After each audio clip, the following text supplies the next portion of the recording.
অনেকদিন পরে ক্যাপ্টেন, দেখা যাক কি করতে পারে। প্রথম বল ওয়াইড, প্রথম বল ওয়াইডের পরে আবারও বোলিং, আবারও ওয়াইড, 2 বলে 2 ওয়াইড। এখন পর্যন্ত একটি বল হয় নেই, আবার ওয়াইড, লাইন পাইছে ওয়াইডের, অলরেডি 3টি ওয়াইডের পরে দেখা যাক কি হয়। আবার ওয়াইড, 4টি ওয়াইড, পিট পিট, 4 ওয়াইডের পরে আবারও বোলিং। মনে হচ্ছে কি বিশাল ছক্কা যাইতেছে গা।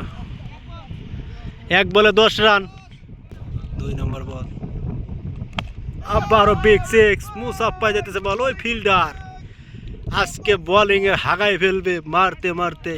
3 নম্বর বল, আবারও বিগ সিক্স, এগা ছক্কা। 4 ওয়ার্ডের পরে 3 ছক্কা, পিট পিট, 3 ছক্কা 4 ওয়ার্ডের পরে আবার বল। আবার কি হয়েছে মনে হচ্ছে 1টি রান, ব্যাটিং দৌড়ের উপর আছে, 1টি রান নিয়েছেন। 4 ছক্কার পরে 1টি ডট, আবারও বল, 4টি ওয়াইড, 3টি ছক্কা, ওয়াইড।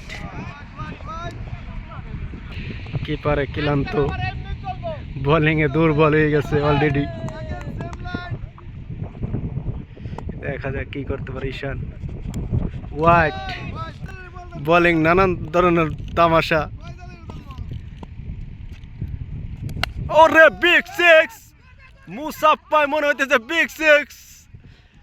4 ছক্কার বিনিময়ে 5টা ওয়াইড।